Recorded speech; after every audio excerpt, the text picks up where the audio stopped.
안녕하세요, 범이씀입니다. 최근 코로나에 걸렸던 사람이 1455만 명으로 국민 3명 중 1명이 걸렸다는 통계가 나오고 있을 만큼 정말 모두가 힘든 시기인 것 같습니다. 하지만 걸리고 나서 시간이 꽤 많이 지났지만 여전히 여러 증상들이 남아있어 통증을 호소하는 분들이 많은데요.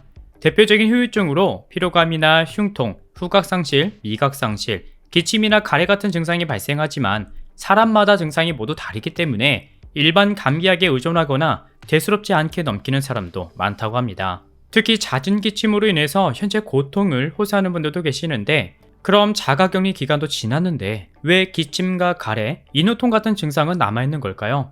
오미크론 같은 경우는 우리의 기도 중에서 목과 코, 주로 상기도에서 발생합니다. 바이러스가 기도에 감염되면 기도를 덮고 있던 바깥쪽 상피세포 쪽에 감염이 생기고 염증이 발생하면서 상피세포도 함께 파괴가 되는데, 이때 파괴된 상피세포가 재생이 되는 과정에서 기도가 굉장히 예민해지기 때문에 작고 사소한 자극에도 기침이 날 수 있는 상태가 됩니다.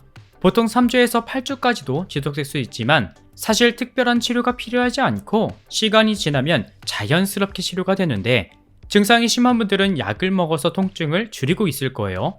근데 약을 먹는 방법 외에도 기침과 가래 등을 진정시킬 수 있는 방법이 있습니다.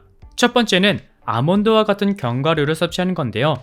정확히 말하면 마그네슘을 적정량 섭취하는 게 좋습니다. 마그네슘은 기관지 근육 등 우리 몸에 있는 근육을 이완시켜주는 역할을 하는데, 대부분 음식에 다 들어있어 굳이 마그네슘을 약을 통해서 섭취할 필요는 없지만 하루 권장량대로 평소보다 식이 습관을 잘 지키셔서 마그네슘을 충분히 섭취해주면 좋습니다. 마그네슘은 주로 아몬드와 땅콩, 호두와 같은 견과류에 많이 들어있고 박테리아 증식을 차단해주는 아연도 풍부하게 들어있어 기침이 심할 때 조금씩 섭취해주면 도움이 된다고 합니다.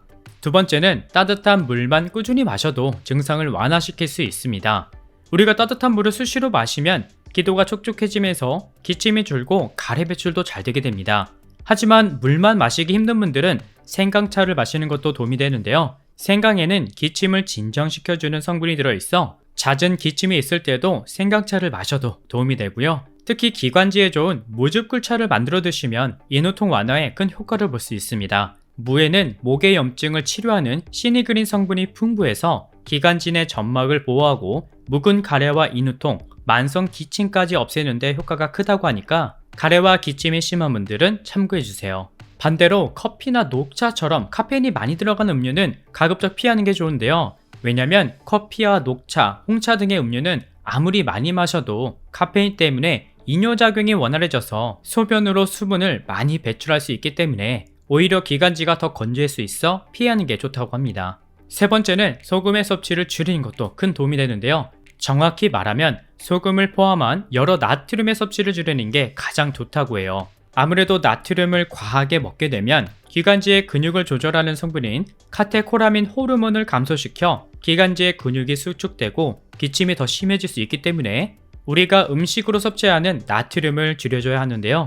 우리나라는 한식이 주식으로 나트륨 섭취량이 많은 나라에 속하기 때문에 사실 나트륨을 제한하기가 쉽지는 않죠. 그래도 기침이 계속된다면 찌개류나 라면 등을 좀 멀리해서 평소보다 덜 짜게 먹는 것도 도움이 된다고 합니다. 네 번째는 뜨거운 김을 코와 입에 살짝 대주는 방법인데요. 이렇게 10번 정도 따뜻한 김을 코와 입으로 마시면 가래나 콧물을 묽게 해서 배출을 원활하게 하는 효과가 있다고 합니다. 근데 너무 뜨거운 김은 오히려 위험할 수 있으니까 거리를 두고 천천히 들여 마시고 뜨거운 물을 수건에 적셔서 물기를 뺀 다음 코와 입가에 대고 숨을 쉬는 것도 도움이 된다고 하니까 참고해주세요. 하지만 무엇보다 자가 격리 후 한 달이 지났는데도 증상이 호전되지 않고 계속해서 발생한다면 병원을 방문해서 진료받는 게 가장 중요하다고 합니다. 그리고 자가 격리 후에도 지속되는 기침과 여러 증상들 때문에 혹여나 가족 또는 지인들에게 코로나를 옮기는 건 아닌지 걱정하는 분들도 계시는데요. 확진이 되고 증상이 발생한 후 5일 정도 지나면 감염력은 떨어지기 때문에 크게 걱정하실 필요는 없지만, 이게 기침이라는 게 모르는 사람이 옆에 있을 때는 조금 신경 쓰이긴 합니다. 그래서 오늘 말씀드린 4가지 방법을 한번 활용해 보시고 모두 호전되었으면 좋겠습니다. 오늘 준비한 내용은 여기까지고요. 저는 다음 영상에서 다시 인사드릴게요. 감사합니다.